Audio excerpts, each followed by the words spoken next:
Welcome to me, Mooney and Magic. Let the magic begin. Puriful and the Princess. एक वक्त की बात है कि एक अजीमुल शान बादशाह और खूबसूरत मलका रूसे की खूबसूरत वादियों में रहते थे। बादशाह का अचानक इंतकाल हो गया और बेचारी मलका को अपनी 3 हसीन बेटियों के साथ महल की शान शौकत छोड़कर एक छोटे सादा से घर में मुंतकिल होना पड़ा। वहां उन्होंने एक गाय रखी और निहायत एहतियात से अपने छोटे से गोभी के बाग की देखभाल करने लगी।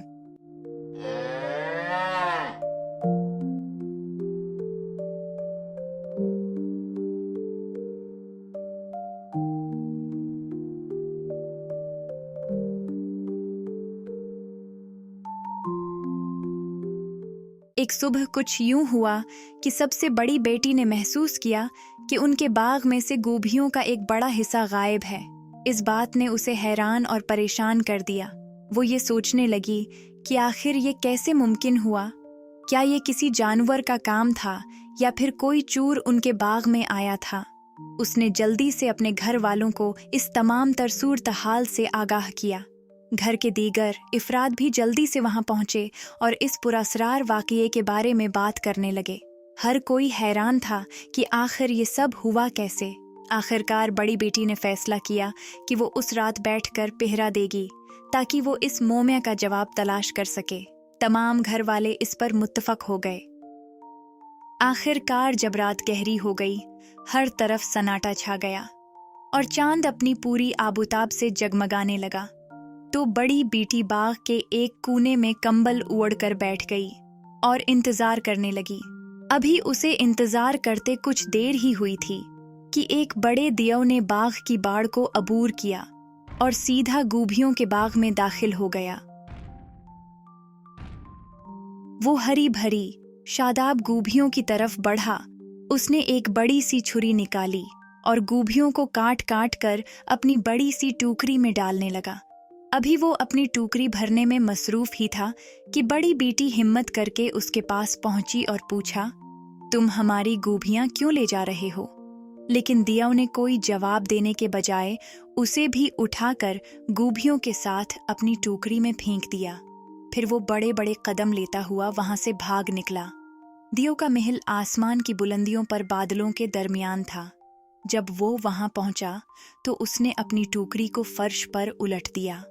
इससे पहले कि वो कोई शिकायत करती, दिया गुस्से से आगे बढ़ा और बोला, सुनो लड़की, ये काम तुम्हें हर हालत में करने हैं। तुम्हें पहाड़ी पर जाकर मेरी गाय को चराना होगा। इसके बाद तुम्हें ऊन लेना होगी, इसे धोना, धागों में अलग करना, कंघी करना और फिर इसे काट कर मेरे लिए कपड़ा बनाना होगा।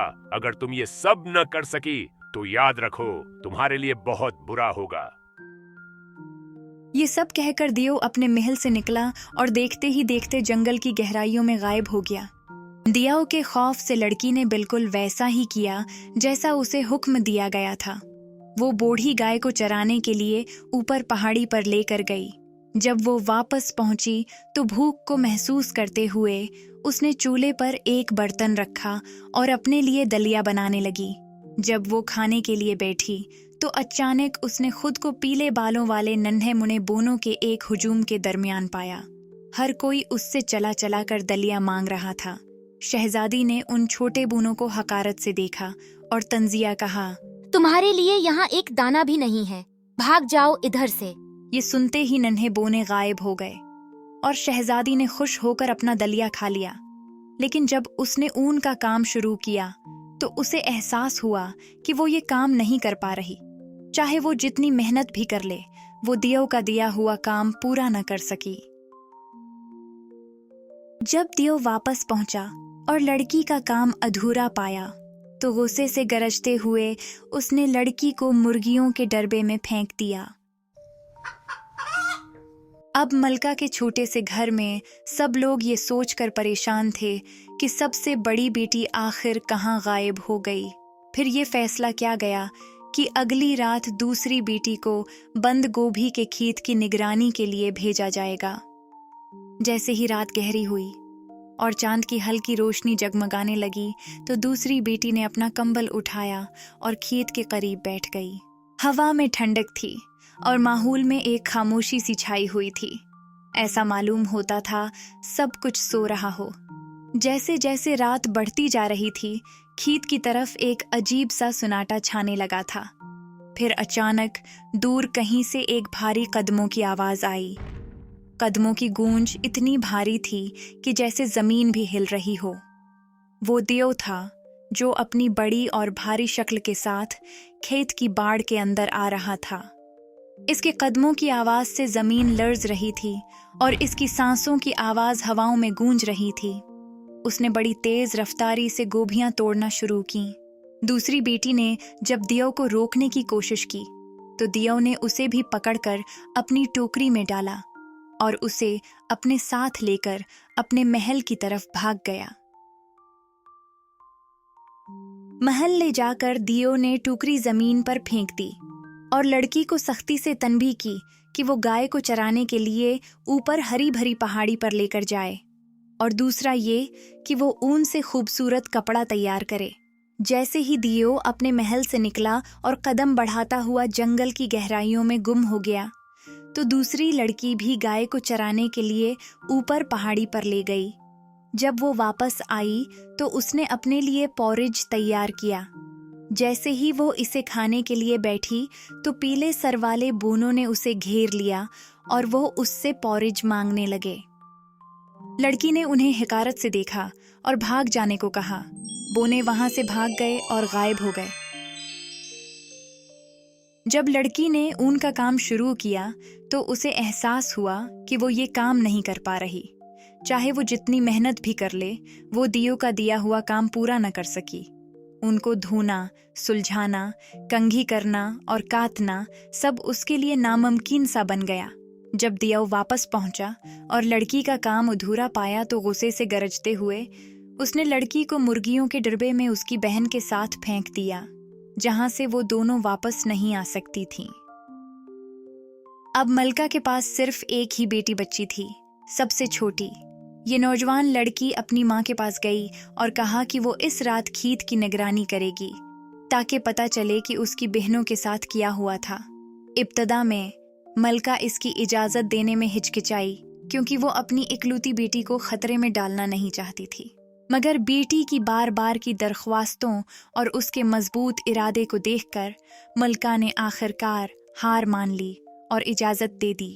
लड़की ने अपना कंबल उठाया, हिम्मत बांधी और बंद गोभी के खेत में जाकर बैठ गई। रात धीरे धीरे गहरी हो रही थी और अंधेरा अपनी पुरस्कार चादर बिछा चुका था। हवा में अजीब सी खामोशी और बेचैनी थी, जैसे कोई अनदेखी आफत आने को हो। जैसे ही रात गहरी हुई तो दूर कहीं से भारी कदमों की आवाज सुनाई देने लगी। दियो खेत की बाड़ के अंदर दाखिल हुआ। उसने बड़ी तेज रफ्तारी से गोभियां तोड़ना शुरू की। तीसरी बेटी ये मंजर देखकर चौंक गई। इससे पहले कि वो कुछ कहती, दियो ने उसे पकड़कर अपनी टोकरी में डाला और उसे भी अपने साथ लेकर अपने महल की तरफ रवाना हो गया। कुछ वक्त बाद जब दियो अपने हाल में वापस आया तो उसने लड़की को टोकरी से बाहर निकाला और उसे भी वही हदायत दी जो उसने उसकी बहनों को दी थीं। नौजवान लड़की ने उसकी बात को ध्यान से सुना और खामोशी से सिर हिलाया। दियो हाल से बाहर निकलकर जंगल की गहराइयों में चला गया। जैसे ही दियो की भारी कदमों की गूंज दूर हुई, सबसे छोटी बहन ने अपने काम का आगाज किया। वो पुरानी गाय को हरी भरी पहाड़ियों पर ले गई ताकि गाय वहां खूब चरती रहे। जब वो वापस पहुंची तो उसे भूख लगी। उसने जल्दी से पोरीज तैयार किया ताकि अपना पेट भर सके। लेकिन जैसे ही उसने गर्म पोरीज को अपने प्याले में डाला और पहला नवाला लेने की तैयारी की, अचानक कमरे में हलचल मच गई। पीले बालों वाले बोने टोलियों की शक्ल में नमूदार हुए। उनके छोटे छोटे हाथ और चमकती हुई आंखें प्याले की तरफ लपक रही थीं। हर बोना एक ही इल्तजा कर रहा था, हमें भी थोड़ा सा दो, हमें भी खाने के लिए कुछ दो। लड़की ने उनके साथ अपना पॉरेज शेयर किया। जब सब बोने खा पीकर चले गए तो उनमें से एक बोना वहीं रुक गया। अगर आपके पास कोई काम हो तो आप मुझे दे सकती हैं। लेकिन मैं आपको इस काम की कीमत अदा नहीं कर पाऊंगी। मैं आपसे इसकी कीमत नहीं लूंगा। हाँ, लेकिन अगर मेरी वापसी पर आप मुझे मेरा नाम बता सकें, तो मैं आपको आपकी दोनों बहनों के बारे में बताऊंगा कि वो किधर हैं। बोने ने शहजादी से ऊन ली और चला गया।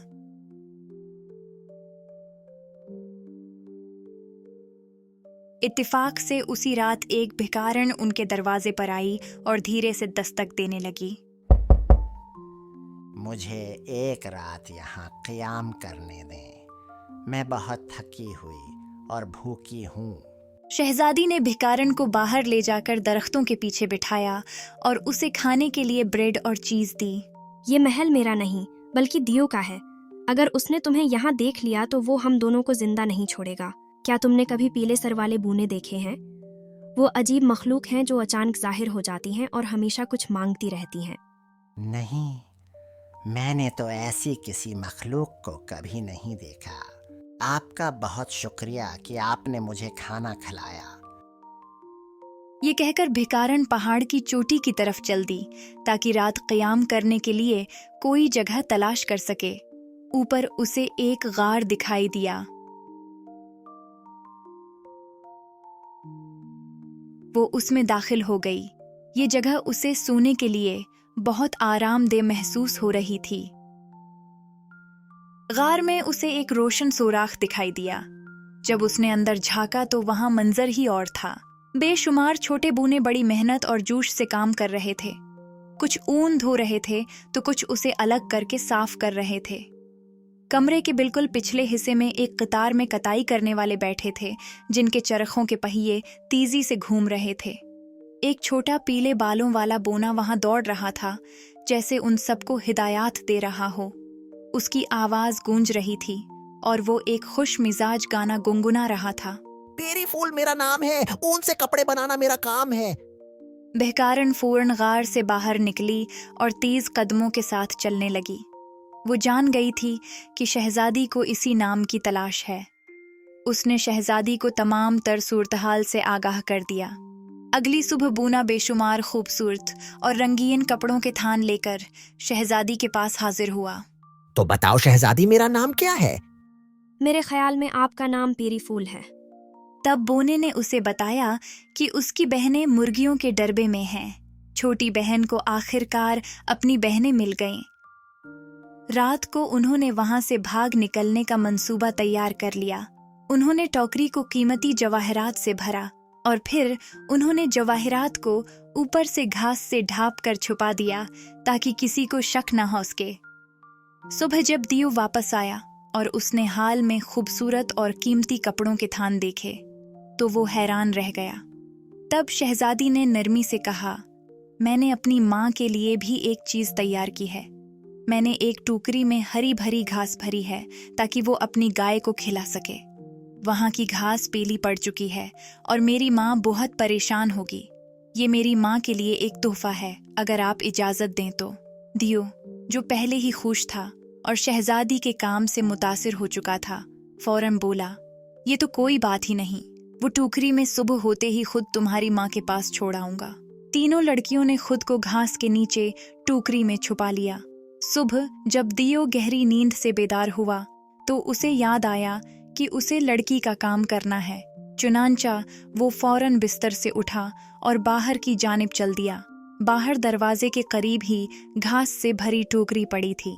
दियो ने वो टोकरी उठाई और उनकी माँ की झोंपड़ी की तरफ चल दिया। जब वो वहां पहुंचा तो उसने उनकी माँ को बताया कि ये उनकी छोटी बेटी की तरफ से उनके लिए तोहफा है और ये कि वो इसके कब्जे में है।